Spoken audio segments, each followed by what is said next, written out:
नमस्कार, स्वागत है आपका टीवी 9 के इस मेगा शो में। आज सभी का स्वागत है। आज माहौल थोड़ा राममय होने वाला है, क्योंकि आज जो हस्ती स्टूडियो में आएंगी उनकी कहानी का सारांश ही राम है। 25 वर्ष की उम्र में उन्होंने राम मंदिर निर्माण के ख्वाब पाले थे। इतना पैदल चली कि पैरों में छाले थे, जिनके जीवन का मंत्र ही सनातन है। परिचय आज भी राम मंदिर आंदोलन है। हौसला जैसे पहाड़ था, शेरनी सी दहाड़ था। जिंदगी में सब कुछ राम के बाद है। इतिहास में बहुत से विवाद हैं जिन्हें राम के काज पर गर्व है। अयोध्या में राम का लौटना दिवाली जैसा पर्व है।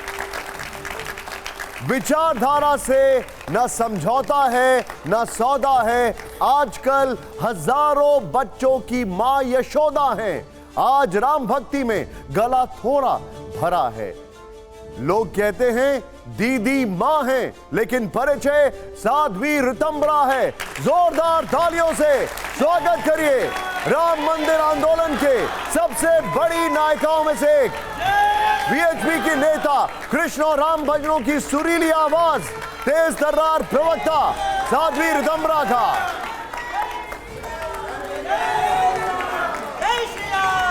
स्वागत है आपका। आइए आइए, स्वागत है दीदी मां आपका। आइए, नमस्कार। स्वागत है आपका।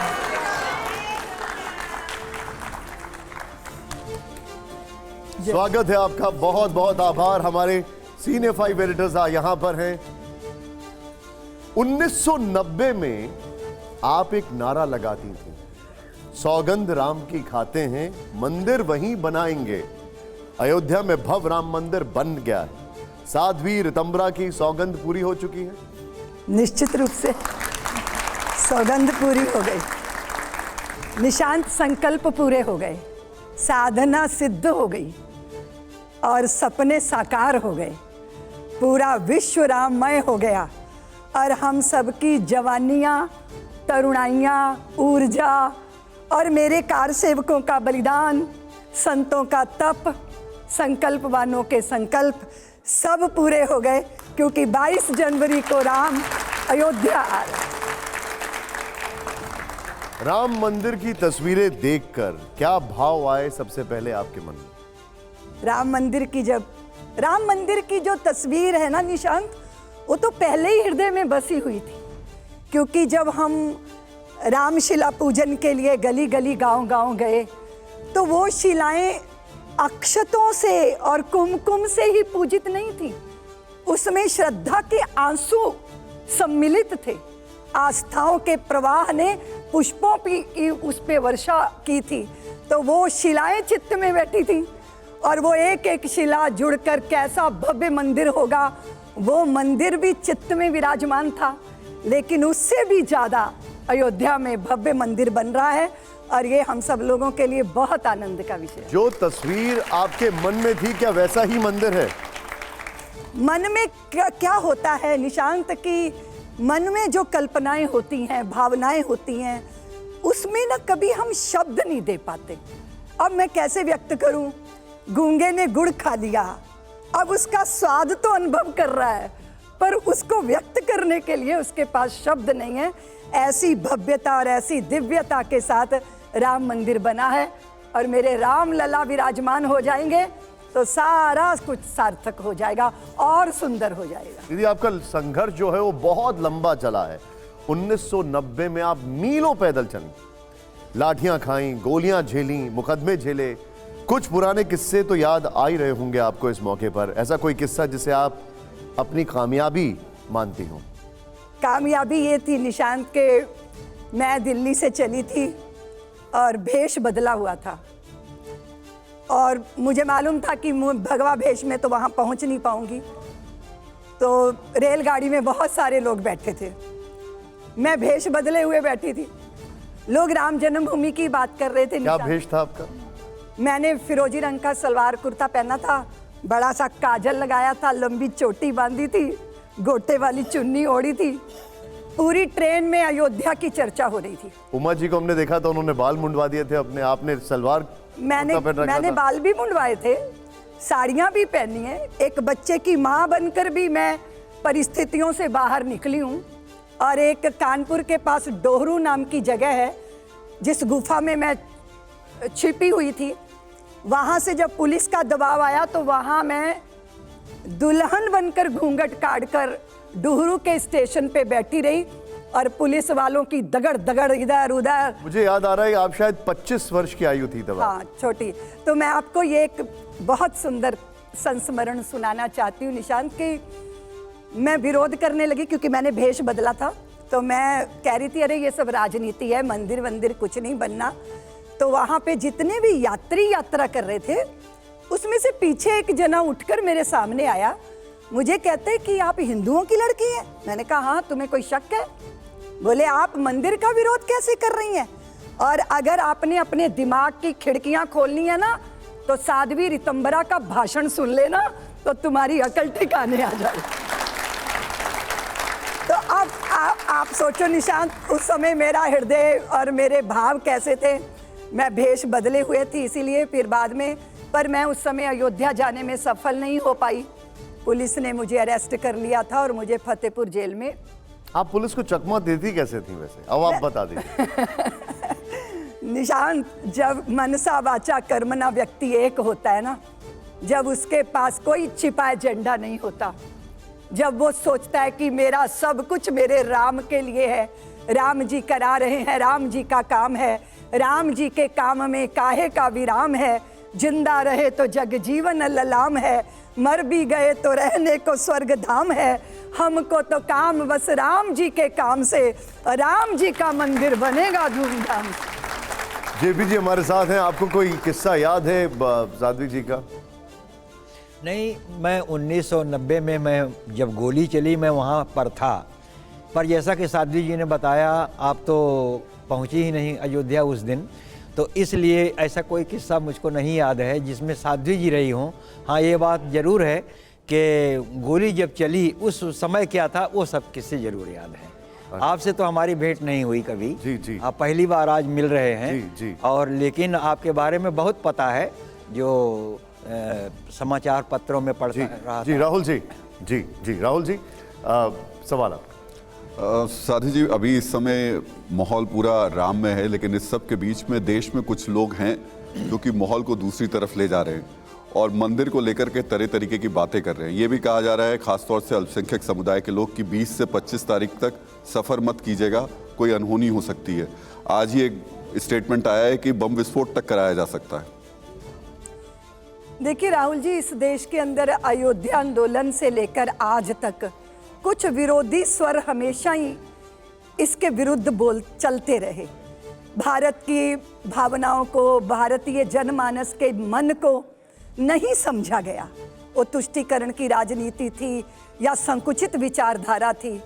भारतीय जन के मन में राम बसते हैं, वो भारतीयों का अपराजित पौरुष हैं, वो सर्वे भवन्तु सुखिना की भावना है।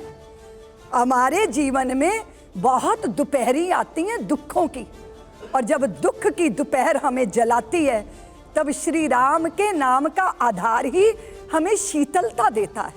दूसरी बात यह है कि सब में राम, मेरे राम, आपके राम, और उस राम में रमने वाले भारत को नहीं समझा गया। उसके कारण विरोधी स्वर आसमान छूने लगे।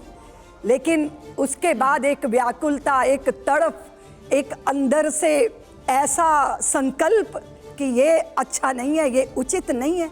बड़े बड़े आंदोलन हुए, लेकिन आप देखो किसने किसके प्रति कोई विद्वेष भाव रखा।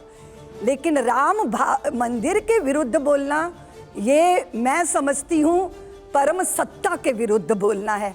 आप देखो ना, कोई संगठन, कोई पार्टी इतना बड़ा आयोजन कर सकती है? ऐसी हृदय की प्रसन्नता, ऐसी प्रमुदिता, मुझे उन स्वरों की फिक्र नहीं है राहुल जी, क्योंकि अगर ब्लैक बोर्ड नहीं होगा ना तो सफेद खड़िया भी कभी प्रकट होती नहीं है। क्या आप ये कह रही हैं कि ये एक पार्टी का आयोजन है ये? जी नहीं, मैं ये नहीं कह रही हूँ। ये ना राम जन्मभूमि का आंदोलन विश्व हिंदू परिषद के मार्गदर्शक मंडल के संतों की आज्ञा से प्रारंभ हुआ था। फिर ये आंदोलन ना संगठन का था, ना पार्टी का था। फिर ये आंदोलन जन आंदोलन था, क्योंकि ये राम जी के लिए था और राम जी का सारा भारत है। भारत ना पार्टियों में बटा है, ना भाषाओं में बटा है, ना प्रांतों में बटा है। ये एक दुष्प्रचार था जो राम के नाम ने इस सारे प्रचार दुष्प्रचार को ध्वस्त कर दिया। मैं आपको एक बात कहना चाहती हूँ निशांत, राम नहीं है नारा, वो भी सांस हैं। भौतिकता की नहीं दिलों की प्यास है। राम नहीं मोहताज किसी के झंडों का, सन्यासी साधु या संतों पंडों का। राम नहीं मिलते ईंटों में गारों में, राम मिले निर्धन की आंसू धारों। इसलिए एक और बात कहना चाहती हूँ, राम मिले हैं पंचवटी की छाँव को निशांत, राम मिले हैं अंगद वाले पाँव को, राम मिले हैं बनवासों में तटों में, राम मिले हैं मर्यादा में जीने में, और राम मिले हैं हनुमान के। दीदी, बात राम मंदिर निर्माण से शुरू हुई, फिर राम राज्य की वापसी पर आई, अब हिंदू राष्ट्र पर आ चुकी। क्या कहेंगे आप इस पर? निश्चित रूप से ये भारत तो स्वाभाविक ही हिंदू राष्ट्र है निशांत। हिंदू राष्ट्र का अर्थ है सर्वे भवन्तु सुखिना का भाव। आप जानते हो अच्छी तरह कि विश्व के अंदर अपने मतांतरों को लेकर जिन्होंने सारी दुनिया में मार खाई, अपमान झेला, भारत की धरती ने अपने आंचल की छाया देकर उन्हें कहा कि तुम स्वतंत्र हो अपने आराध्य को पुकारने के लिए।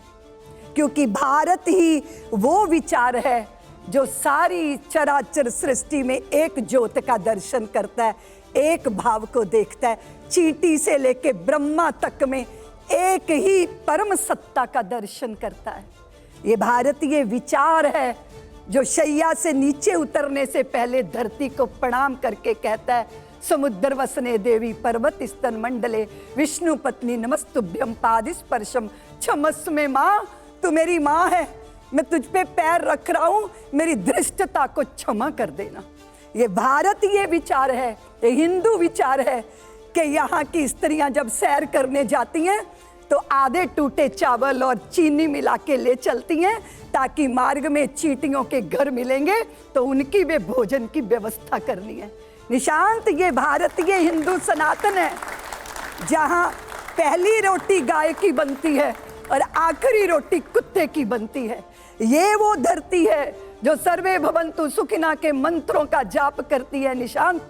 हम सारे संसार को अपना परिवार मानते हैं, और यहाँ तक कि आसमान का नक्षत्र भी बचपन में देखते हैं तो कहते हैं, माँ ये कौन है? माँ कहती है, वो तेरा चंदा मामा है, हम रिश्तों का भारत है। इसलिए ये हिंदू विचार है, ये सनातन विचार है, ये भारतीय विचार है। क्या हिंदू राष्ट्र में सभी धर्म, हिंदू, मुस्लिम, सिख, ईसाई, बौद्ध, जैन, सभी उसमें शामिल हैं? जी बिल्कुल। यहाँ ये भारत, मैं तो ये मानती हूँ कि सब यहाँ भारतवंशी हैं। आपका कोई पंथ हो, आपका कोई संप्रदाय हो, आप चाहे सुमरो निशांत, कोई सुमरे या विसरा दे, कोई हो जाए सन्यासी या कोई संसार बसा ले, मुझसे दूर कहाँ भागेगा, चाहे सुप्त रहे या जागे। देखो वो संगीत उठा तो मेरे लिए निरुक्त हो गया, कोई बुद्ध हुआ क्या जैसे मुझ में ही कुछ बुद्ध हो गया, कोई मुक्त हुआ क्या जैसे मुझ में ही कुछ मुक्त हो गया। ये भारतीय विचार है। राम पर मैं वापस आता हूँ। राम किसके हैं? क्या सिर्फ राम हिंदुओं के हैं? राम सबके हैं। जो राम का है राम उसके हैं। जो खिड़की खोल लेगा अपने कक्ष की, सूर्य उसके भीतर प्रवेश कर जाएगा। इसलिए राम पे कोई दावा नहीं कर सकता। हाँ, राम पे जो दावा करता है, ये मेरे हैं, राम उनके हैं। इसलिए ना राम जातियों में बटे, ना राम संप्रदायों में बटे, और पार्टी को तो बिसात ही नहीं कि वो राम पे कब्जा कर ले। जो राम का है राम उसके हैं। इसलिए मैंने निवेदन किया। कौन सी पार्टी कब्जा कर रही है? नहीं, कोई कहता है ना मेरे नहीं रह गए, फलाने ने, भारतीय जनता पार्टी ने राम जी पे कब्जा कर लिया, लोग कहते हैं। तो राम जी कोई वस्तु है क्या? कोई पदार्थ है जिस पर कोई कब्जा कर लेगा? अगर आप राम के होने का प्रमाण मांग रहे हैं तो इसका मतलब आपने राम को खो दिया है। तो राम सिर्फ भारतीय जनता पार्टी के नहीं है, सभी के? सभी के हैं। जो उनको अपना मानता है उनके। और यहाँ तक कि आप देखिए, हम उन राम के चरणों का अनुसरण करते हैं कि राम का विरोध करने वाले रावण जब धरती पर गिरे होते हैं ना, अंतिम यात्रा की तैयारी हो रही होती है ना निशांत, तो लखन को कहते हैं जाओ, भूमंडल का लोक नायक विदा हो रहा है, उससे जाके कुछ प्राप्त कर लो, उसके पास भी कुछ विद्या है। इसलिए राम तो वो हैं जो शत्रु में भी गुण देखते हैं, उपकारी को भूलते नहीं और अपकारी को याद नहीं करते। इसलिए राम के भक्तों का चित्त भी इतना ही विराट है। तो फिर जब राम सबके हैं तो राम मंदिर को जीत की तरह क्यों दिखाया जा रहा है? राम मंदिर को ऐसे क्यों दिखाया जा रहा है जैसे राम मंदिर का निर्माण होना किसी एक की जीत है और किसी एक की हार? नहीं, किसी की जीत नहीं, किसी की हार नहीं, संकल्पों की पूर्ति है। एक जिद्द जो राम जन्मभूमि के विरुद्ध लोगों की रही, उनको लगता होगा कि वो पराजित हो गए। राम के चरणों का अनुसरण करने वाला वो जीतता या हारता नहीं है, वो जीत और हार से बहुत परे होता है निशांत। वो सुखी दुखी नहीं होता, वो परमानंद में होता है। और आपको पता है कि वो कहते हैं ना, हर समय खुशहाल रहना कोई हमसे सीख ले, सब में रह के अलग रहना कोई हमसे सीख ले, झंझटों से भाग जाना चाहे जिससे सीख लो, पर झंझटों में रह के बचना कोई हमसे सीख ले, सुख में सुखी दुख में दुखी रहना सभी नर जानते, हर समय परमानंद में रहना। और परमानंद जीत हार से नहीं मिलता, जीत हार से ऊपर उठ जाओ तब प्राप्त होता है। राजगोपालन जी। मैं जी राजगोपाल। ये दक्षिण भारत में उदयनिधि स्टालिन बोलते हैं सनातन धर्म नहीं है, कोरोना है, पीढ़ी है, ये है वो है, लेकिन राम राज्य आने के वाले यूपीए सरकार ने सुप्रीम कोर्ट में ये दावा किया है राम नहीं है, मिथ्य है, राम तो माया है। उसको जवाब क्या दे रहे? उदयनिधि के क्या आप जवाब देना चाहती है? भाई साहब, आप तो राजगोपालन है ना, राजगोपालन जी, एक बात अपनी बात में काव्य से कहती हूँ, कह दूं? जो सनातन नहीं मिटा लंकेश की तलवार से, जो सनातन नहीं मिटा कंस की हुंकार से, वो सनातन क्या मिटेगा आज के नेताओं की बकवास से। ये पुरातन भी है और नूतन भी। हर्षवर्धन जी। साध्वी ऋतंबरा जी, हम सब आपको इस नाम से जानते हैं, आपको कोई दीदी कहता है, कोई माँ कहता है। और अभी आपने कहा कि जब उस वक्त आपको जाना था तो आपने भगवा छोड़ दिया कि भगवा में तो जेल हो सकती है, बाद में आप गिरफ्तार भी हुए। अब लेकिन भगवा तो बड़ा पॉलिटिकल बेनिफिट दे रहा है। भगवा में बहुत से साधु संत संसद में पहुंच रहे हैं, विधानसभा में पहुंच रहे हैं। साध्वी ऋतंबरा, आप तो युवा थी, हम तो उस वक्त हम लोग तो बहुत ही युवा थे, तरुण थे, जिनको सुनकर देश ने राम मंदिर आंदोलन को समझा जाना, उन साध्वी ऋतंबरा के मन में कभी नहीं आता है कि हम भी बैठते सत्ता में, हम भी कहीं विधायक सांसद होते, हम भी मुख्यमंत्री बनते, हम भी कैबिनेट मंत्री बनते। क्योंकि राजनीति ने ही तो राम का मार्ग प्रशस्त किया। तो आप इतने बड़े आंदोलन के बाद इतनी, जिसको हम कहें ना कि तीखी वक्ता, ऐसी वक्ता जिसको सुनकर लोगों के रोंगटे खड़े हो रहे हैं, अभी भी आपको सुनते हमारे रोंगटे खड़े हो रहे हैं, तो अचानक वात्सल्य ग्राम चली गई आप, कैसे कर पाई? और क्या अभी भी नहीं इच्छा होती? जी हर्षवर्धन जी, हम राम जी के सत्य के लिए जूझ रहे थे। सत्ता की तो कल्पना भी नहीं थी, सत्ता की चाह भी नहीं थी, लेकिन राजनीतिक परिवर्तन इस देश में होना चाहिए। जो हिंदू को गाली दे रहे हैं वो अच्छा नहीं लगता था, राम जानकी रथों पर जिस तरह पहरे थे अच्छा नहीं लगता था, भारत माँ को डाइन कहने की इस देश के अंदर आदत पड़ गई थी कुछ लोगों को, अच्छा नहीं लगता था। अपनी मूल परंपरा से अलग होकर हम किसी पेड़ की अमर बेल तो नहीं हो सकते थे हर्षवर्धन जी। हम तो स्वयं एक विराट वट वृक्ष है जिसकी छाया के नीचे सब शांति और शीतलता का अनुभव करते हैं।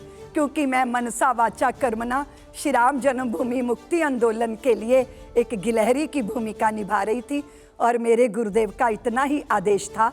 उस राजनीति कोई मेरा रास्ता कभी नहीं रहा।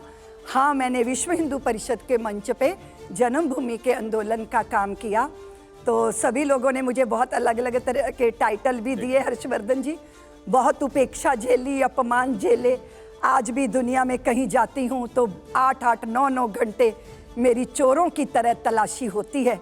ये सारे खून के घूंट और जहर के घूंट, आपको तो पता है कि अंग गले तो उसकी शल्य चिकित्सा करनी पड़ती है और नीलकंठ बनकर मंथन की कीमत भरनी पड़ती है। वो तैयारी थी जहर पीने की, लेकिन राजनीति कभी मेरा रास्ता नहीं रहा। और मैं सच बताऊं हर्षवर्धन जी, राम जन्मभूमि में जो मैंने किया वो मेरी भूमिका थी, और अब मैं जो कर रही हूँ वात्सल्य, वो मेरा स्वभाव है, और शुरू से ही मेरा स्वभाव ऐसा ही है। नहीं, इसको एक थोड़ा सा जोड़ देता हूँ मैं। धर्म और राजनीति, बार बार ये कहा जाता है कि ये दोनों अलग अलग करिए, ये दोनों जोड़ दिया जा रहा है, घालमेल हो रहा है। आप साधु संतों की, सन्यासियों की राजनीति में क्या भूमिका देखती हैं? साधु संतों की राजनीति में भूमिका ऐसे स्पष्ट नहीं होती है हर्षवर्धन जी। हमारी भूमिका समाज के लिए है। समाज जागृत होगा, सदा होगा, भय और प्रलोभन से मुक्त होगा तो सही का चयन कर पाएगा। राष्ट्र को, देश को उसकी भूमिका निभाती है राजनीति। वो राज्य का काम है, पर राष्ट्र का भी तो अपना काम है। राष्ट्र भी तो तय करेगा कि मेरा भारत, मेरे भारत की दिशा दशा क्या होगी। हमारी भूमिका उसी के लिए है। और आप तो जानते हो, आप इतने विद्वान हो हर्षवर्धन जी, राजनीति में नीति शब्द ही धर्म का दिया हुआ है।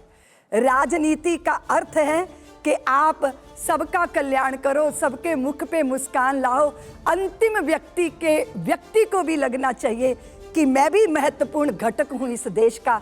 राजनीति का ये कर्तव्य है, और ये कर्तव्य पूरा कर सके उसके लिए साधु एक सजग प्रहरी की भूमिका निभाता है। वो नेताओं के लिए भी होती है, वो समाज के लिए भी होती है, और वो स्वतः के लिए भी होती है। क्या जी, इसमें एक बात मैं बढ़ाता हूँ। हम लोग भगवान राम को मर्यादा पुरुषोत्तम कहते हैं, तो उनके महत्व को कम करने का प्रश्न नहीं है, परंतु हिंदू धर्म में एक परिकल्पना है, राजा से भी अधिक। न राज्यम न च राजासीत, न दंडम न च दांडिकः, धर्मेणैव प्रजाः सर्वाः रक्षन्ति स्म परस्परम।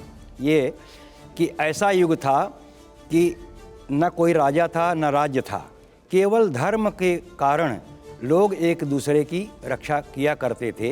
यानी भगवान राम को भी मर्यादा पुरुषोत्तम का मतलब है सेल्फ डिसिप्लिन, आत्मानुशासन का चरम उन्होंने जैसा किया, तो अब राम मंदिर बन गया।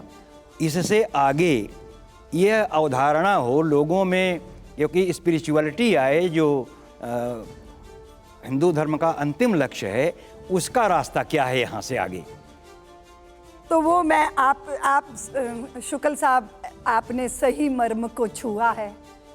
क्योंकि हम जय श्री राम, जय श्री राम, जय सिया राम करें और उसमें चित्त में राम ही नहीं हो, तो फिर ये खोखले नारे हैं जो ना हमारे स्वयं का रूपांतरण कर पाते हैं, ना समाज को सही दिशा दे पाते हैं। इसलिए राम का होना है तो जैसे नामधारी दिनकर जी ने कहा था कि वो पिए शीत तुम आतप घाम पियो रे, वो जपे नाम तुम बन के राम जियो रे।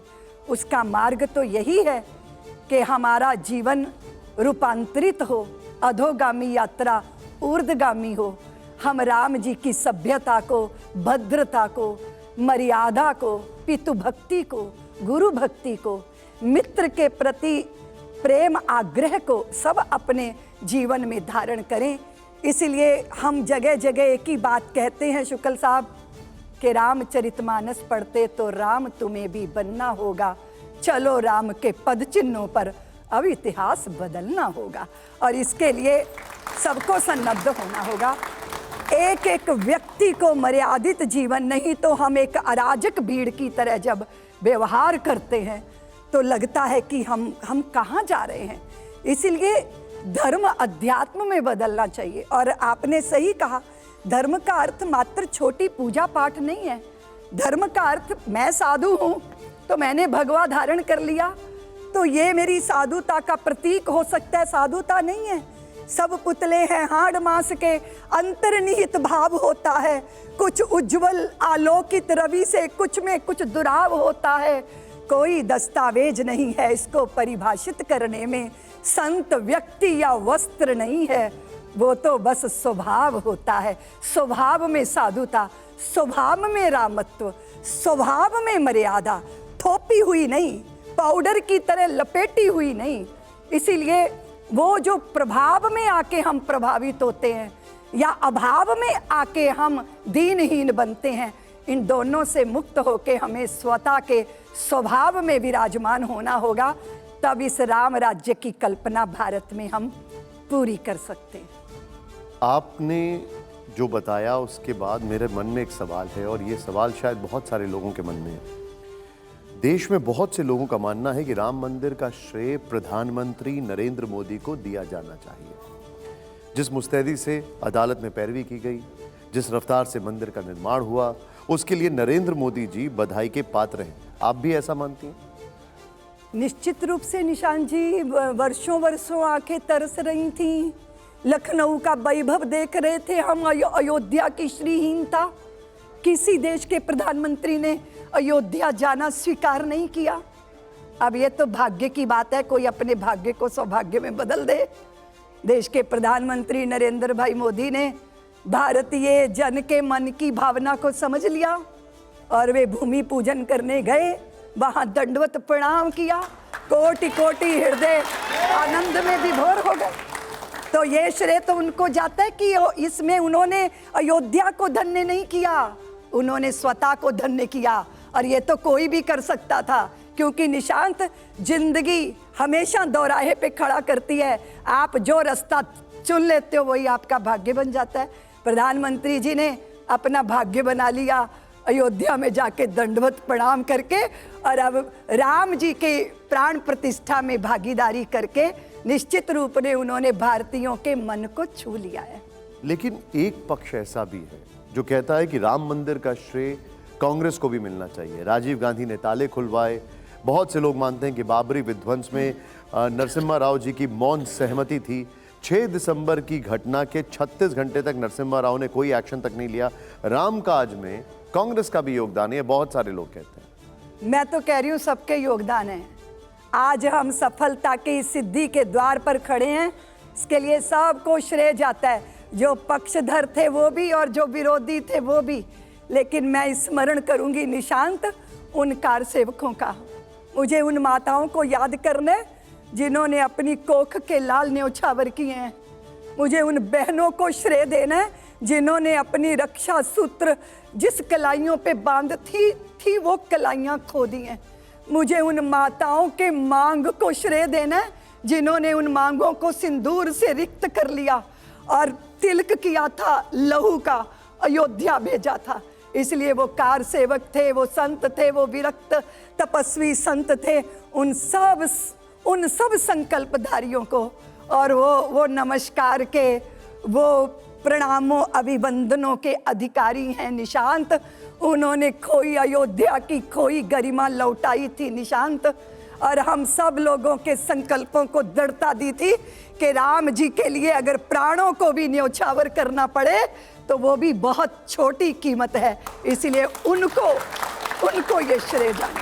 क्या नरसिम्हा राव, राजीव गांधी को आप इस चीज का श्रेय देती हैं, थोड़ा सा भी श्रेय देती हैं राम मंदिर? मैंने तो आपसे कहा ना कि जिन्होंने जो भी किया, मुझे नहीं मालूम कि अंतर्भाव किसके क्या थे, लेकिन जिन्होंने जो किया, आज हम राम जी का स्वागत करने के लिए 22 जनवरी को तैयार हैं। राजीव गांधी ने ताले खुलवाए, अगर वो ताला नहीं खुलता तो यहाँ तक कहानी नहीं बन पाती। हाँ जी, बिल्कुल, सबके लिए श्रेय सबको है, सबको बहुत बहुत आशीर्वाद है। और फिर निशांत, अगर मान लो मेरा कोई सत्कर्म है, ये समाज, ये जनता, दुनिया भर के नेता किसी को ना भी श्रेय देंगे तो मेरे राम तो जानते ही हैं कि किसके इरादे क्या थे और किसके कर्म क्या थे, वो देंगे ना पुरस्कार। शंभुनाथ जी, शंभुनाथ जी। साध्वी जी, जब ये आंदोलन शुरू हुआ था तो बहुत सारे गरीब, और आपने कहा कि बहुत से बच्चों ने अपने बलिदान दिए, बहुत सी महिलाओं ने अपने भाइयों को अपने सुहाग का बलिदान किया। लेकिन अब जब मंदिर का उद्घाटन, प्राण प्रतिष्ठा होने जा रही है 500 वर्ष की लगातार लड़ाई के बाद, तो उसमें फिल्मी कलाकारों को निमंत्रण दिया जा रहा, उसमें वो साधु संत, वो बनवासी या वो गरीब आदिवासी लोगों को तो कोई बुलाया नहीं जा रहा है, उनसे कह दिया गया है वो अपने घरों में रहें। तो ये क्या दोहरी नीति नहीं है कि जब लड़ाई लड़ी गई थी तो उसमें तो सभी लोगों को शामिल किया गया था, उन गरीब और निचले तबके के लोगों को भी। आप खुद ही बता रही हैं कैसे आप वेश बदल के पहुंची, ऐसे असंख्य लोग पहुंचे होंगे। आप तो चूंकि नामी गिरामी थी, आपको अरेस्ट कर लिया गया, बहुत से लोग तो पहुंचे, वहाँ मारे भी गए। उनको याद करने का वक्त नहीं क्या? उनको इस राम जन्म जब रामलला का मंदिर का प्राण प्रतिष्ठा हो रही है, उनको भी इनवाइट किया था, उनको भी बुलाया जाता। तो बहुत से लोगों को भूल गए हैं लोग। और फिर हिंदू धर्म, मैं समझ रही हूँ कि ये जो है इसके लिए क्रम से सारे भारत के लोग वहाँ आ रहे हैं, कोई पक्ष छूटेगा नहीं। और दूसरी बात मैं ये निवेदन करना चाहती हूँ कि जो राम के हैं ना, उनको निमंत्रणों की मोहताजी नहीं रहती। मेरे को तो निमंत्रण आ गया, नहीं तो मुझे लगता था कि बाद में जाके मैं भगवान का अच्छे से दर्शन करूँगी। पर मैं समझती हूँ जिस तरह के लोगों के हाथों में व्यवस्था है, वहाँ की कुछ सीमाएं हैं, उसको देखते क्रम से पूरा भारत वहाँ आके प्रणाम करने वाला है। मेरा कहना है मतलब ये भी कि फिल्मी कलाकारों को बुलाने का क्या मतलब हुआ? अब मुझे इसके बारे में बहुत ज्ञान नहीं है, अधिकृत रूप से कोई उत्तर दूंगी तो शायद अनुचित होगा, उसके बारे में ज़्यादा कुछ पता नहीं है। और खुद हिंदू धर्म के जो आचार्य हैं, शंकराचार्यों ने विरोध किया है उस प्राण प्रतिष्ठा समारोह का। आशीर्वाद तो उनके भी होंगे हृदय से। राहुल जी, आपका एक संकल्प, आपका एक प्रण पूरा हो रहा है, प्राण प्रतिष्ठा हो रही है। अब देश में दो चर्चाएं और हैं, ज्ञानवापी और मथुरा। एक तौकीर रजा हैं, मुस्लिम नेता हैं, उन्होंने कहा कि हमने अयोध्या पे सब्र कर लिया, अब हिंदुओं को सब्र करना चाहिए, वरना सड़क पर आ जाएंगे। मुझे उसका जवाब नहीं देना है, लेकिन ये बात हमारे मार्गदर्शक मंडल के विरक्त संतों ने पहले ही निश्चित कर ली थी कि अयोध्या, काशी विश्वनाथ और श्री कृष्ण जन्मभूमि, ये तीनों स्थान सनातनियों के लिए बहुत महत्वपूर्ण हैं। इन तीनों स्थानों को अगर सौहार्द से लौटा दिया जाता तो भारत में वातावरण और अच्छा होता, लेकिन अयोध्या के लिए संघर्ष करना पड़ा। लेकिन इन दोनों स्थानों के लिए न्यायालय की, वैसे तो अयोध्या में भी न्यायालय की पूरी प्रक्रिया में से गुजरकर हमें ये अधिकार मिला है, और ये बाकी दोनों स्थानों को भी न्यायालय की प्रक्रिया से और संवाद से। और राहुल जी, आपको तो पता है अयोध्या के साक्ष्य तो भूमि में दबे थे, लेकिन ये दोनों स्थानों के पत्थर तो स्वयं अपनी गवाही देते हैं कि हम क्या हैं। इसके बाद विराम लग जाएगा। मैं इसके बाद विराम लग जाएगा, इसके बाद आगे कुछ नहीं होगा। तीनों स्थानों की चर्चा संतों ने की। इसके बाद विराम है। तीनों स्थानों की बात की थी। मैं नौजवान दर्शकों को बताना चाहता हूं कि आज जो दीदी माँ नाम से मशहूर हैं, वो राम मंदिर आंदोलन की सबसे मुखर, सबसे ताकतवर आवाज थी। दीदी, जो गुस्सा 90 के दशक में था वो खत्म हो गया या आज भी बरकरार? नहीं, क्रोध हमेशा थोड़ी जो है भगवती, हमेशा, मैं भगवती नहीं कह रही अपने को, उसका वो नहीं, लेकिन हम दुष्टों को देख के चंडी बनती हूँ, बाकी तो बात मैं आपको याद, मैं यहीं पर आ रहा था, आपने अपने आप बता दिया। मैं दर्शकों को एक किस्सा बताना चाहता हूं, कहानी खुद आप बता दीजिएगा। मध्य प्रदेश में दिग्विजय सिंह की सरकार थी, आप राम मंदिर आंदोलन की पदयात्रा निकाल रही थी, पुलिस आपको पकड़ने आई, आप थोड़ा लड़खड़ाई, पुलिस वाले ने आपसे कहा लाओ साथ भी, मैं तुम्हारा हाथ पकड़ लेता हूं। आपने जवाब दिया, ये चंडी का हाथ है, इसे पकड़ने की हिम्मत तुम्हारे अंदर नहीं है। बताइए जरा पूरी कहानी। वो कहानी बहुत लंबी है निशांत, थोड़े में ही बता दो। 2:30 बजे रात्रि को मुझे गिरफ्तार किया गया और इंदौर में नहीं रख के जंगल घुमाते रहे। फिर अवैध रूप से मुझे 3 दिन के लिए ग्वालियर जेल में रखा। पूरी बैरक, 75-70 लोगों की बैरक होती है, और उस पर लोहे की सलाखें थी। मई का महीना था, भाषण देते देते मेरे वोकल कॉर्ड पे खून का थक्का जम गया था और मुझे अस्थमा हो गया था, तो मुझे इनहेलर लेना पड़ता था, पफ लेना पड़ता था। मेरी दवाइयाँ मुझे उठाने नहीं दी। वहाँ लाल चींटियों का जाल बिछा था, घुटनों तक मलमूत्र, वो जहाँ पर व्यक्ति जो है निवृत्त होता है, ऐसी जगह थी। और उसके बाद ये लोग मुझे केरला एक्सप्रेस में बिठा कर ले गए। भोपाल स्टेशन पे ट्रेन ने उतरना था, लेकिन मेरे को उतरना था, ट्रेन वहाँ रुकनी थी। सूखी सेवनिया एक गांव था निशांत, 25 किलोमीटर पहले अवैध रूप से वो केरला एक्सप्रेस को रोका गया और मुझे फिर पैदल, वो मेरा मनोबल तोड़ना चाहते थे तो मैं ठोकर खा के जरा जैसे बहकी तो एक अजीब सा मुस्टंडा टाइप का व्यक्ति था और उसने मुझे कहा कि रितंभरा काहे भटक रही हो, हाथ पकड़ लेता हूँ तेरा। तब फिर मैंने चांटा दिखा के कहा था कि चंडी का हाथ पकड़ने की तेरी औकात नहीं है, अपनी सीमा में रह।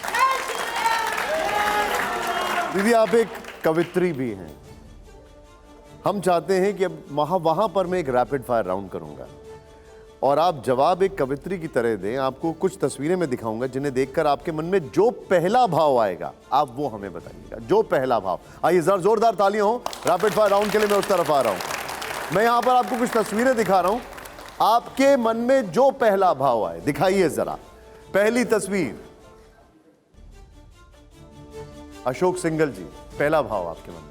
अशोक सिंघल ये तपापूत तपस्वी संत, सरयू कीले सौगंध बड़ो सिंहासन पर, अपमानित पंचाली काले कोप बड़ो दुशासन पर। एक बार कंकर कंकर को शिव शंकर हो जाने दो, नेत्र तीसरा खुल जाने दो, प्रलयंकर हो जाने दो, एक बार फिर महादेव हर हर बम बम हो जाने दो। अगली तस्वीर दिखाइए सर। आडवाणी जी। आडवाणी जी राम रथ लेकर निकले।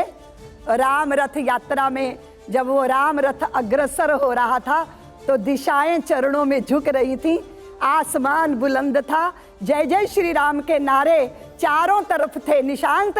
कंकर कंकर शंकर इसका प्राण प्राण में गीता है, जीवन की धड़कन रामायण पग पग पर बनी पुनीता है। यदि राम नहीं है सांसों में तो जीवन का घट रीता है। नरनाहर श्री पुरुषोत्तम का हम मंदिर भव्य बनाएंगे, सौगंध राम की खाते हैं हम मंदिर वहीं बनाएंगे। अगली तस्वीर दिखाइए जरा। मुलायम सिंह यादव जी। मैं कुछ नहीं बोलूंगी क्योंकि हाँ कुछ कहती हूं कि कदाचित वोट की राजनीति, सत्ता की लालसा इतनी बड़ी नहीं हो जानी चाहिए कि निहत्थे और राम धुन में निमग्न प्रभु के भक्तों के ऊपर गोलियां चलाने का ऑर्डर देना पड़े। इससे ज्यादा धृष्टता, निकृष्टता कोई दूसरी नहीं हो सकती। अगली तस्वीर दिखाइए। नरसिम्हा राव जी। नरसिम्हा राव जी, मैंने सुना है कि आपने बहुत लंबा समय दिया था, वो कील अवध के सीने में सदियों से पड़ी कसकती थी, लज्जित थी पीढ़ी दर पीढ़ी, जीवन को शाप समझती थी। अवसर दे दिया होगा आपने, मैंने सुना है। आपकी भी जय जयकार हो। बहुत लंबा समय दिया का अर्थ क्या हुआ? हाँ जी, आपने कहा बहुत लंबा समय दिया था, उसका अर्थ क्या हुआ? अब उसका अर्थ आप निकालते रहो निशांत, मेरी परीक्षा न लो। ठीक। अगली तस्वीर दिखाइए। अटल बिहारी वाजपेयी जी। हिंदू तन मन, हिंदू जीवन, रग रग परिचय मेरा। और मैं एक बात कहना चाहती हूँ निशांत, तन समर्पित, मन समर्पित और यह जीवन समर्पित, चाहते हैं देश की धरती तुझे कुछ और भी दूं। अगली तस्वीर दिखाइए। राजीव गांधी जी। राजीव गांधी के मैंने सुना है कि इन्होंने ताला खुलवाया था। जो बंधन तोड़ते हैं वो तो श्रेष्ठ होते हैं ना निशांत, और फिर जब बंधन रामलला के मंदिर के तोड़ने हो वो तो फिर और श्रेष्ठ हो जाते हैं। उनकी भी जय जयकार हो। अगली तस्वीर दिखाइए। राहुल गांधी जी। राहुल गांधी जी, वो उन्होंने भी अयोध्या जाने का सोचा है ना, जाएंगे क्या वो? अभी तक कंफर्म तो नहीं है। हाँ, कंफर्म नहीं है। जाएंगे तो बहुत अच्छी बात है, राहुल जी भी जाएं, बहुत अच्छा है। आप सलाह दे रही हैं कि जाना चाहिए? हाँ, जाना चाहिए। राम जी के चरणों में झुकेंगे ना तो जीवन धन्य हो जाएगा, बहुत कृतार्थता आएगी। बहुत वो तो अच्छा अभी न्याय यात्रा निकाल रहे हैं, भारत जोड़ो यात्रा का पार्ट 2। बहुत अच्छा है। अगली तस्वीर दिखाइए जरा। नरेंद्र मोदी जी। नरेंद्र मोदी वो हैं जिन्होंने सौभाग्य अर्जित कर लिया। मैं आपसे निवेदन करना चाहती हूँ कि बहुत वर्षों बाद धरती प्रतीक्षा करती है कि मेरे मान बिंदुओं की रक्षा के लिए कोई तो पुत्र होगा मेरा। तो नरेंद्र भाई वो माँ भारती के पुत्र हैं जिन्होंने भारतीय जन के मन की भावना को समझ लिया। दीदी, इस लंबे संघर्ष में आपने बहुत सारे मुकदमे झेले हैं। हालांकि अदालत ने आपको सभी आरोपों से बरी कर दिया, लेकिन सीबीआई ने अपनी चार्जशीट में यह कहा कि साध्वी रितंबरा लोगों को भड़का रही थी, समाज में वैमनस्य फैला रही थी। निशांत वो कहते हैं मैं भड़का रही थी, मैं कह रही थी, मैं जगा रही थी। मेरी हिंदू जाति को अमर बेल बनकर नहीं जीना। हम किसी पेड़ की अमर बेल नहीं हो सकते। हम स्वयं एक विराट वट वृक्ष है। और आप जानते हो निशांत, जो जातियां, जो समाज अपने स्वरूप का बोध अर्जित नहीं करती वो बिखर जाती हैं। और मैंने हिंदू जाति को इतना ही कहा था कि पत्थर जो चोट खा के टूट गया कंकर बन गया, और पत्थर जो चोट को सह गया शंकर बन गया। इसीलिए चोटें सहो और निखर कर आगे बढ़ो। आपने उस वक्त जगाने के लिए बहुत सारे नारे दिए थे, कोई आपको याद है जो नारे आपने दिए थे उस टाइम पर? हमने बहुत नारे जो दिए गए थे नारे उनको दोहराया था निशांत। और क्योंकि जीवन आपको मालूम है कि क्षणभंगुर है, और अगर प्रभु के काम आ जाता है बच्चा बच्चा राम का, जन्मभूमि के काम का, और जो हमारे राम का नहीं वो हमारे काम का नहीं।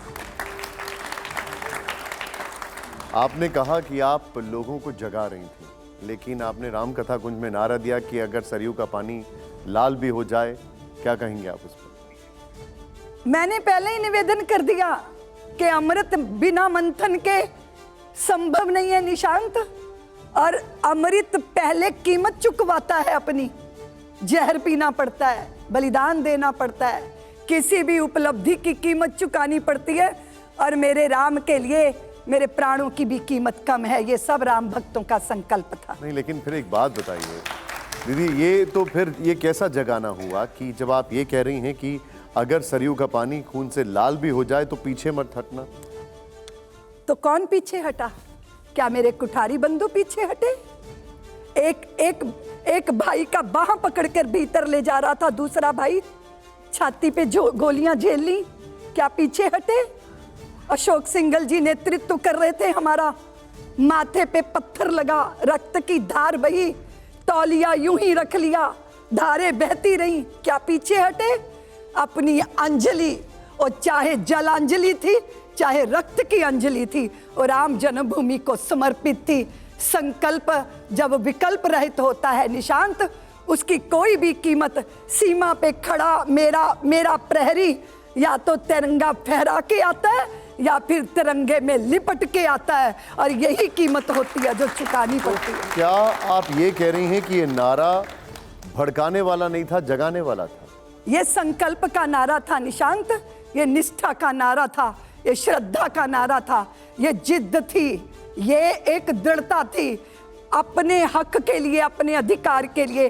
किसी दूसरे के पूजा स्थल पर दावा नहीं था, मेरे राम लला की जन्मभूमि का दावा था निशांत।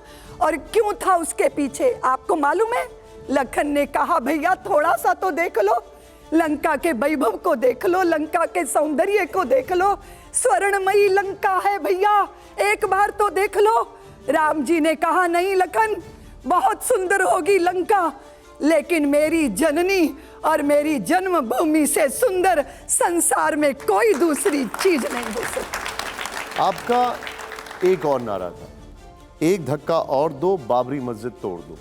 निशांत, ये जनता बोल रही थी नारा। अब तुम दोबारा हम पे सीबीआई का मुकदमा ठुकवाओगे ऐसा लग रहा है। ऐसी बात नहीं। हर्षवर्धन जी, अभी राहुल गांधी का चित्र जब आया तो आपने कहा कि उनको भी जाना चाहिए, और आपने पूछा कि क्या वो जा रहे हैं, और आपने दो नारे अभी जो निशांत ने बताया कि बच्चा बच्चा राम का, जन्मभूमि के काम का, तो आपने कहा एक और नारा जोड़ा कि जो राम के नहीं वो हमारे काम के नहीं। राहुल गांधी ने एक बयान दिया था 2007 में पश्चिमी उत्तर प्रदेश में कि अगर हमारे गांधी परिवार का कोई होता तो बाबरी नहीं गिरती। अभी राहुल गांधी कह रहे हैं कि देश में जाति जनगणना की आवश्यकता है। उनके साथ के जो दल हैं, बिहार के एक मंत्री हैं, उन्होंने कहा कि क्यों बनवाना, अस्पताल जाते हैं, शिक्षा की जगह जाते हैं। और आपने अभी एक शब्द का इस्तेमाल किया, मैं हिंदू जाति को जगा रही थी। तो ये हिंदू जाति को जगाना एक, और दूसरा जाति गिनने हिंदुओं की कोशिश। आपको क्या लगता है कि राम मंदिर बनने के बाद ये कुछ ठीक होगा या किधर जाता हुआ आप देख रहे हैं?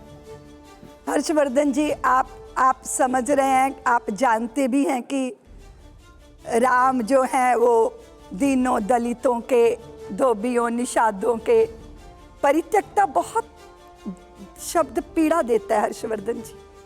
किसी स्त्री को कह दो छोड़ी हुई है, परित्यक्ता है, उपेक्षिता है।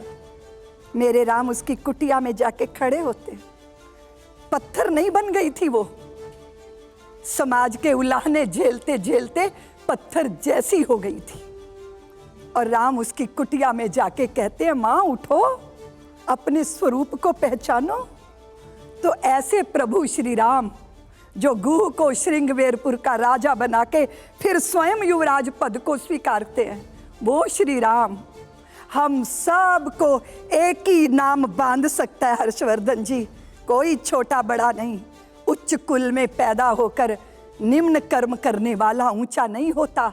और ऊंचा नीचा ये तो जातीय विद्वेष की भावना ने हमें खोखला किया है।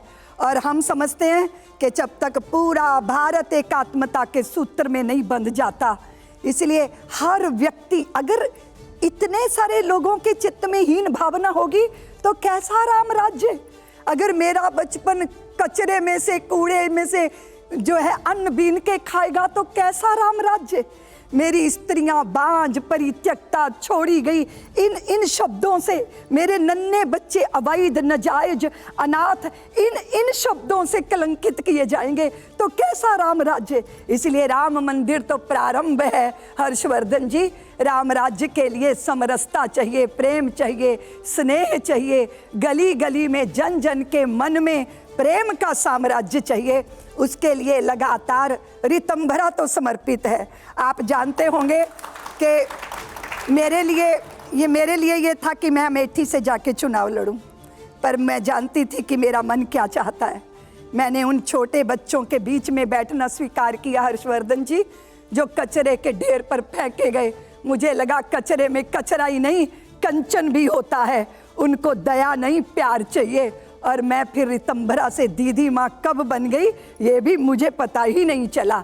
इसी तरह वात्सल्य, प्रेम जो है वो राजनीति हर्षवर्धन जी कैंची है, काटती चलती है, लेकिन सुई छोटी होती है, पर उसके पीछे जब प्रेम रूपी राम नाम का धागा होता है, वो कटे फटे समाज को सुंदर परिधान में परिवर्तित कर देता है। हमारी कल्पना ऐसी, पूरे समाज को एक साथ लाने की कल्पना। आप तो अच्छा आपने किया। देखिए, देश के लोगों को आज पता चल जाए, और इसके लिए सचमुच आपको प्रणाम करना चाहिए कि आपने पहले नहीं बताया तो मैंने पहला सवाल पूछा था। आपने बता दिया कि आपको भी अमेठी लड़ने भेजा जा रहा था, तो आपने तय किया कि राजनीति में नहीं जाना है।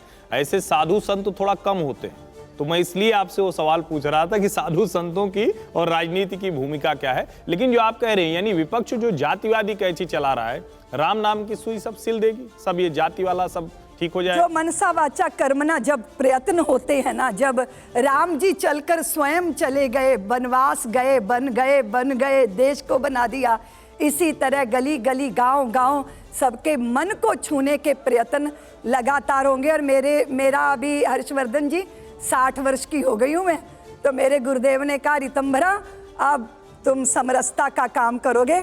और कल मैं इंदौर में थी हर्षवर्धन जी, क्या दृश्य था। इतनी जनता बस्तियों से उमड़कर रामोत्सव मनाने आई थी, और हम लोग बहुत बृहद स्तर पर ये एकात्मता के, प्रेम के ताने बानों से सारे समाज को एक साथ जोड़ने के प्रयत्न में लगे हैं। दीदी, आप समरसता की बात कर रही हैं। एक आरोप आपके ऊपर बहुत पहले से लगा कि साध्वी ऋतंभरा जो हैं वो मुस्लिम विरोधी हैं, क्या वाकई ऐसा है? नहीं, बिल्कुल नहीं। मेरे परिसर में आइएगा, कितनी सारी मुस्लिम युवतियां हैं जो आकर यशोदा माँ बन गई। और आप देखो निशांत, पालने में आए बच्चे के माथे पे ना जाति लिखी होती है ना धर्म लिखा होता है। वो परमात्मा की संतान है और मैं उसको ऐसे छाती से लगाती हूँ और डॉक्टर इंजीनियर बनाकर समाज में स्थापित कर देती हूँ। ना कभी जाति देखती हूँ ना कभी धर्म देखती हूँ। मेरा विरोध उनके प्रति था जो बावरी के लिए छाती पीट रहे थे, जो पराभवी युगों के प्रतीक के साथ अपनी अस्मिता को जोड़े हैं। बाहर से आए हुए परकीय लुटेरे, उनके साथ हमारा क्या लेना देना है? भारत में जितने लोग रहते हैं वो सब भारतवंशी हैं, ये मान लेंगे तो सारी समस्याओं का समाधान हो जाएगा। मैं आपको एक कविता सुनाता हूं, आपकी ही कविता है। मैं उसकी आखिरी कुछ पंक्तियां दर्शकों को सुनाना चाहता हूं। इसके गंगाधर शिवशंकर क्या ले समाधि सो जाएंगे, इसके पुष्कर इसके प्रयाग क्या गर्त मात्र हो जाएंगे। यदि तुम ऐसा नहीं चाहते तो फिर तुमको जगना होगा, हिंदू राष्ट्र का बिगुल बजाकर दानव दल को दलना होगा। ये संकल्प है हमारा। ये दानव कौन है? ये क्या मुसलमानों को दानव कहा गया था? जी बिल्कुल नहीं, ऐसा आप कभी मत कहिए, न कभी सोचिए। मैं पूछ रहा हूँ जो भारत को गाली देता है, जो भारत की प्रगति पर, सफलता पर, क्रिकेट के मैच होंगे, पाकिस्तान जीतेगा तो फिर जश्न मनेगा, देशद्रोही है वो। भारत माँ को गाली देने वाला देशद्रोही है। देश के शत्रु के साथ अपने मन को जोड़ने वाला देशद्रोही है। और निशांत, ये भी तो याद दिलाओ अपने चैनल के माध्यम से कि मैं भारत में गली गली घूम घूम के ये कहती रही कि हो हिंदू चाहे मुसलमान, जिसको इस देश से प्यार नहीं तो फिर उसको इस देश में रहने का कोई अधिकार नहीं। ये भी तो आप बताइए। राजगोपालन जी, 2047 तक नरेंद्र मोदी ने अमृतकाल बोला है। जो स्वामी जी आपने दिगंबरा ने हिंदू राष्ट्र का कितना सीमा रखा है? 5 साल, 10 साल, 20 साल? हिंदू राष्ट्र तो हम मानते हैं इस भारत को। नहीं, कब तक है? 5 ये साल? भारत हिंदू राष्ट्र ही है। शंभुनाथ जी, शुक्ल साहब, हम हिंदू नहीं, टाइम फ्रेम रखा है नहीं आपने? है? जो टाइम फ्रेम रखा है 5 साल में हो जाएगा। राजगोपालन जी वो कह रही है कि भारत हिंदू राष्ट्र है ही। राष्ट्र- नहीं, अभी तो फर्दर होना चाहिए ना जी इसका। अच्छा, अब जो वो नरेंद्र मोदी ने 2047 रखा है। उनका ये कहना है कि हिंदू राष्ट्र ही है। शंभुनाथ जी, साध्वी रितंबरा जी, आप कह रहे हैं कि राजनीति नहीं, राजनीति से अलग ये एक हिंदू राष्ट्र जो बनेगा उसका राजनीति से कोई वास्ता नहीं। आपने कहा भी, उसके बाद भी मंदिर परिसर के अंदर प्राण प्रतिष्ठा समारोह में तो राजनीति हो ही रही, राजनेता ही जा रहे हैं ना, उसमें हिंदू आचार कहाँ है? कितने सारे हिंदू आचार्यों को निमंत्रण दिया गया है, लेकिन विरोध कर रहे हैं ना जो हिंदू के हिंदू धर्म के जो प्रतिष्ठित आचार्य हैं। लेकिन मेरा मानना है गोवर्धन पीठ जैसे जो सबसे प्रतिष्ठित आचार्यों की श्रृंखला में आता है वो तो विरोध कर रहे हैं। मैंने ऐसा विरोध उनका सुना नहीं है भाई साहब। और दूसरी बात यह है कि कितने सारे जाने लोग, से मना कर दिया है साधु जी। मुझे इसका ज्ञान नहीं है, लेकिन कितने सारे लोग हैं जो पक्षधर हैं। कोई संत महापुरुष, पदों पर प्रतिष्ठित संत महापुरुष भी आदरणीय, सम्माननीय, पूजनीय है, लेकिन जन जन बन बन के अंदर जो महात्मा जटाधारी भ्रमण कर रहे हैं वो भी तो साधु महात्मा ही है। और यहाँ साधु महात्माओं को भी निमंत्रण मिला है, लेकिन अब प्रधानमंत्री जो है प्राण प्रतिष्ठा करें। हम लोग तो अभी जैसे आदरणीय शुक्ल जी ने कहा था, राजदंड के ऊपर धर्मदंड हमेशा ही रहा है और संत सामने बैठकर दर्शन करेंगे और वहाँ प्रधानमंत्री जी प्राण प्रतिष्ठा का अनुष्ठान करेंगे। लेकिन उसमें आडवाणी जी थे, जोशी जी थे, ये लोग अब मुझे लगता है वो भी वहाँ जाएंगे, विराजमान होंगे। जाएंगे, मुझे लगता है, मुझे अधिकृत रूप से नहीं कह सकती मैं। राम मंदिर पर राजनीति पहले भी थी, अब भी है। ओवैसी साहब राम मंदिर निर्माण से बहुत नाराज हैं। नौजवानों को कह रहे हैं कि अपनी मस्जिद आबाद रखो। अब उनकी बात मत पूछो ना निशांत। और देखो, राजनीति की बात का जवाब दे देती हूँ कि अगर सबको लगता है भारतीय जनता पार्टी राजनीति कर रही है, तो जो पक्षधर होकर राजनीति कर रहे हैं निशांत, राम जी के, राम जन्मभूमि के, और जो विपक्ष में विरोध में राजनीति कर रहे हैं, अगर राजनीति दोनों तरफ से हो रही है तो रितंबरा जैसे लोग किनको देख के खुश होंगे वो आप अंदाजा लगा लो। देश की राजनीति में एक विमर्श ये भी आ रहा है कि अयोध्या में राम मंदिर की जगह कोई हॉस्पिटल, कोई यूनिवर्सिटी बनवाई जाए। मंदिर से किसी का क्या भला होगा? आप ये बताइए कि जब हम गर्व से भरा ये मस्तिष्क होता है, चित्त विचलित होता है, अस्पतालों में जाके तो व्याकुल हो जाता है बंदा, है ना। अस्पतालों के लिए जमीन कम है क्या भारत के अंदर? मेरे राम लला की जन्मभूमि पर ये ऐसी कुदृष्टि क्यों रख रहे हैं कि वहीं अस्पताल बनना चाहिए? मैं आपको उदाहरण देता हूं। अस्पताल बनने चाहिए, स्कूल बनने चाहिए, पर मेरे राम लला के मंदिर पर कभी भी कोई दूसरा जो है वो विकल्प हो नहीं सकता। वहां तो अब क्या चर्चा करनी हो, तो मंदिर बन गया। मैंने ये सवाल आपसे इसलिए पूछा क्योंकि वहां बगल में भी एक अस्पताल खोल देंगे। तेजस्वी यादव कह रहे हैं कि अगर बीमार होगे तो अस्पताल जाओगे, मंदिर थोड़ी जाओगे। जब बाद में ना डॉक्टर दवाइयां दे दे के थक जाता है, फिर कहता है अब परमात्मा से प्रार्थना कर लो तभी ये ठीक हो। राहुल जी, साथी जी, पिछले कुछ दिनों में, अब तो बिल्कुल राम मंदिर बनने ही वाला है, लेकिन पिछले कुछ दिनों में भगवान राम और रामचरितमानस को लेकर तमाम तरीके की आलोचनाएं देखने को मिली। अलग अलग तरीके की व्याख्याएं आई।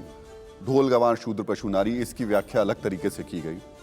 हाल फिलहाल में कहा गया कि भगवान राम मांसाहारी थे। अब उनकी बात मत करो राहुल जी, कहने दो, वो कुछ वोटों की राजनीति होगी, लेकिन इस भारत का प्रथम स्वर राम है, भारत का अंतिम स्वर राम है। वनवासी क्षेत्र में जब स्त्रियां बच्चों को जन्म देती हैं तो बहुत अस्पताल चिकित्सक शायद नहीं होते होंगे, तो चारपाई की पाटी पकड़कर प्रसव पीड़ा झेलने की जो औषधि है वो श्री राम का ही नाम है।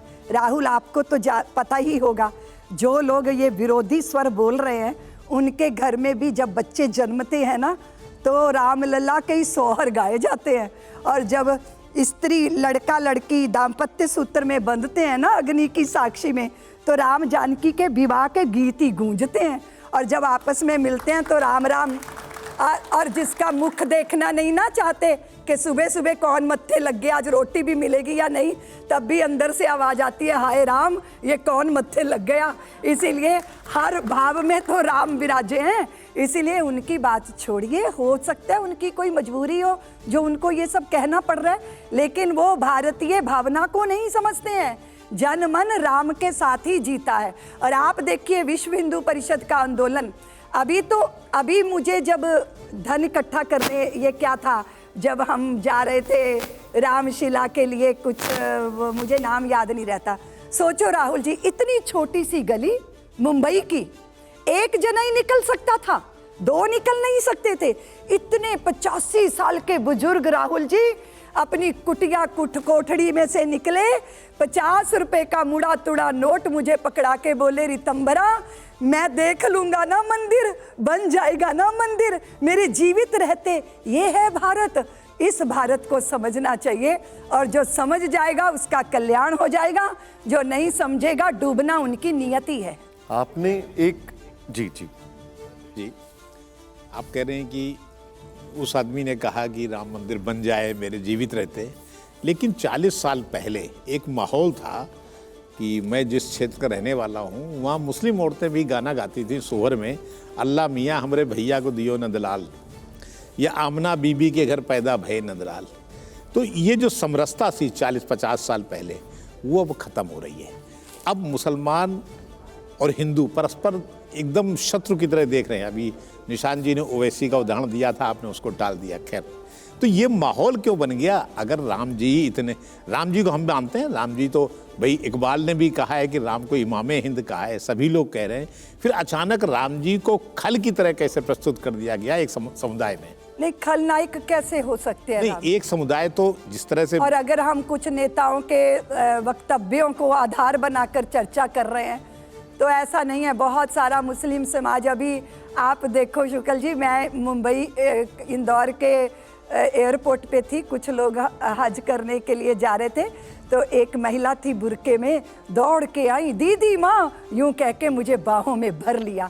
इसीलिए कुछ नेताओं के वक्तव्यों से हम ये नहीं मान सकते, क्योंकि राम जी की सत्ता को पूरे भारतवंशी हृदय से स्वीकार करते। आपको लगता है कि निचले तबके पे हिंदू मुसलमानों में कोई इस राम जी को लेकर के कोई वो नहीं है, द्वेष? कुछ लोगों में है ये भावना, लेकिन मुझे लगता है कि सबको ये समझ आता है कि जब भी आप मूल से जुड़ना चाहोगे तो मूल में कौन होगा?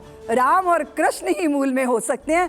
किसी भी व्यक्ति की, भारत के व्यक्ति की जड़ अरब में नहीं हो सकती। वो भारतवंशी है, राम कृष्ण ही उसके पूर्वज हैं, ये सब हृदय से समझते हैं। दीदी, एक बड़ी बात जो आपने कही अभी इस वार्तालाप में, वो ये कही कि किसी एक पार्टी का राम मंदिर पर अधिकार नहीं है, राम सबके हैं। क्या बीजेपी को इसके ऊपर अपना अधिकार नहीं दिखाना चाहिए? क्या आप ये कह रही हैं किसी भी पॉलिटिकल पार्टी को इस पर अपना अधिकार नहीं दिखाना चाहिए? नहीं, भारतीय जनता पार्टी अपना अधिकार जताए तो ये उनका स्वत्व बनता है, क्योंकि उन परिस्थितियों में जब श्री लाल कृष्ण आडवाणी जी राम रथ यात्रा लेके पक्षधर बनकर निकले, जिनको आधी रात को गिरफ्तार किया गया था, तो वो अगर दावा करें तो ये उनका अधिकार है, क्योंकि उन्होंने नैतिक रूप से ही नहीं, मानसिक रूप से ही नहीं, बल्कि शारीरिक रूप से सक्रियता के साथ राम जन्मभूमि के आंदोलन के साथ निभाया। राम का चुनावी इस्तेमाल जायज है फिर? नहीं, चुनावी इस्तेमाल कैसे हो सकता है? जय श्री राम तो हम सब लोगों का आपस का संबोधन है, नारा है, ठीक तो इसे उनका प्रचार मिलना चाहिए। आखिरी राउंड में आ रहा हूँ जी हर्षवर्धन। एक इसी से जुड़ा हुआ सवाल है। आप कह रही हैं कि चूंकि ये राजनीति का नहीं हो सकता है, लेकिन 2024 का चुनाव है, 22 जनवरी को प्राण प्रतिष्ठा होनी है। पूरे देश में इस वक्त राममय माहौल है, और हम लोग शायद इस वक्त बात कर रहे हैं, उसकी भी एक बड़ी वजह यही है, वरना आप तो वात्सल्य ग्राम में ज़्यादा समय बिताती। तो आप ये कह रही हैं दोनों तरफ राजनीति हो रही है, तो क्या 2024 का चुनाव राजनीति बनाम रामनीति होने जा रहा है? आप कुछ ऐसा कह रही हैं? नहीं हर्षवर्धन जी, मैंने ये नहीं कहा कि दोनों तरफ राजनीति हो रही है। मैंने ये कहा कि अगर आपको लगता है भारतीय जनता पार्टी राजनीति कर रही है, तो जो विरोध कर रहे हैं वो भी तो राजनीति कर रहे हैं, मैं ये कह रही हूँ। दूसरी बात ये है कि हमने वोट क्लब में, आपको याद होगा 10 लाख लोग थे वोट क्लब में, उस समय मैंने एक बात कही थी, आज मैं फिर कहती हूँ कि लोकसभा बासंती चोला पहन के जिस दिन आएगी, गली गली मेरे भारत की वृंदावन बन जाएगी। भारत की है राम आत्मा, प्राणों से भी प्यारा है। इसीलिए उसी भाव के साथ जब भारत को समझने वाले लोगों के पास सत्ता की ताकत होगी, तो भारत को भारत बनाने का प्रयत्न होगा, और वो हम जगह जगह पे अपने तीर्थों के पुनरुद्धार के रूप में देख रहे हैं। हर्षवर्धन जी, मतलब नरेंद्र मोदी को आप तीसरी बार प्रधानमंत्री बनते देख रहे हैं? जी बिल्कुल चाहते हैं। हम चाहते हैं कि 2024 में राम जी का आशीर्वाद लेने वाले नरेंद्र भाई को देश की जनता, और वैसे तो जनता का अपना अधिकार है कि वो क्या चुनती है ना, तो उसका अपना चुनाव होता है हर्षवर्धन जी। अब आप देखो, भगवान के पास दुर्योधन भी गए थे और अर्जुन भी गए थे। दुर्योधन ने नारायणी सेना चुन ली और अर्जुन ने नारायण को चुन लिया। जो हम चुन लेंगे वो हमारा भाग्य बन जाएगा। अब इस शो का आखिरी भाग है, और ये है एक रैपिड फायर राउंड। मैं वहां पर जाऊंगा, आपसे सवाल पूछूंगा। दीदी, मैं आपके थोड़ा कितनी निकट परीक्षा आके, लोगे बस ये आखिरी है। ये आपका है यस और ये है नो। सामने वो कैमरा है, अगर आप नो कहती हैं तो इसको ऐसे दिखा दीजिएगा, यस होगा तो ऐसे दिखा दीजिएगा, ऐसे। आप चाहें तो इसको पास भी कर सकती हैं। ये रैपिड फायर राउंड के लिए मैं उस तरफ जा रहा हूं। पहले जरा जोरदार तालियां हो जाएं।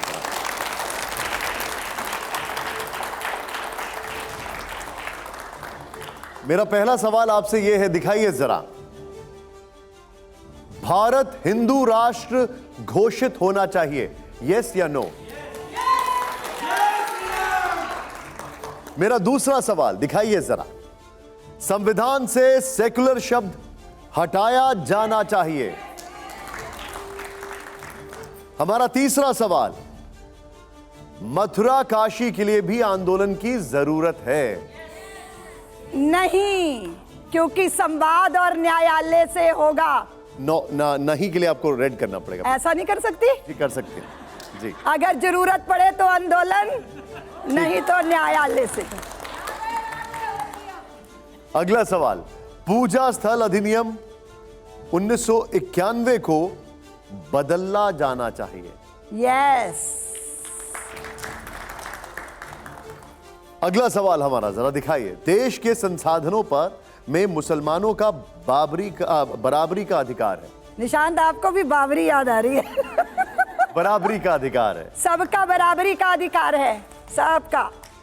मैं इस सवाल को एक बार आपसे फिर से पूछ रहा हूं, देश के संसाधनों में मुसलमानों का बराबरी का अधिकार है, आप यस कह रही हैं इस पर? नहीं, क्योंकि ऐसा है कि सबसे पहला अधिकार नहीं, चाहे आप मुसलमानों का ही क्यों पूछ रहे हैं, मुसलमान हो, ईसाई हो, हिंदू हो, सब अगड़े पछड़े, सब का अधिकार बराबर नहीं है, उसके पहले उत्तरदायित्व भी बराबर है। अधिकार उनको मिलता है जो अपना कर्तव्य भी पहले निभाते हैं। ठीक है, अगला सवाल दिखाइए। हमारा अगला सवाल है, हिंदुओं को 4 बच्चे पैदा करना चाहिए। मेरा इसका यस नो में मैं उत्तर नहीं दे सकती। बिल्कुल। इस देश के अंदर समान आचारी संहिता जल्दी से लागू होनी चाहिए, और अगर नहीं होती है तो हिंदुओं को 4 बच्चे पैदा करने चाहिए। यस। लेकिन फिर जनसंख्या कानून का क्या होगा दीदी? हाँ, उसका करें ना, मैंने तो पहले कह दिया, जनसंख्या कानून बनाएं, आचारी संहिता, समान आचारी संहिता लाएं। आपने तो कहा था 4 बच्चे पैदा करें, 2 वीएचपी को दे दें। हाँ, क्योंकि अभी एक भी नहीं पैदा करते, 35 साल में ब्याह करते हैं और उसके बाद भी एक बच्चे को जन्म देने को तैयार नहीं है। इसीलिए आपकी अपनी परंपरा और मेरी माँ ने, मेरे भाई बहन काफ़ी थे तो मुझे मेरे गुरुदेव को समर्पित किया ना, तो इसी तरह मैंने निवेदन किया था। पर बड़ा हल्ला मचाया सबने, बहुत हल्ला मचाया, लेकिन उसके पहले की बात नहीं बताई। मैंने ये कहा था समान आचारी संहिता लागू करो, नहीं तो फिर हिंदू भी 4 बच्चे पैदा करेंगे। ठीक, आपका बहुत बहुत आभार, आपने समय निकाला हमारे लिए, बहुत बहुत शुक्रिया, बहुत बहुत धन्यवाद आपका।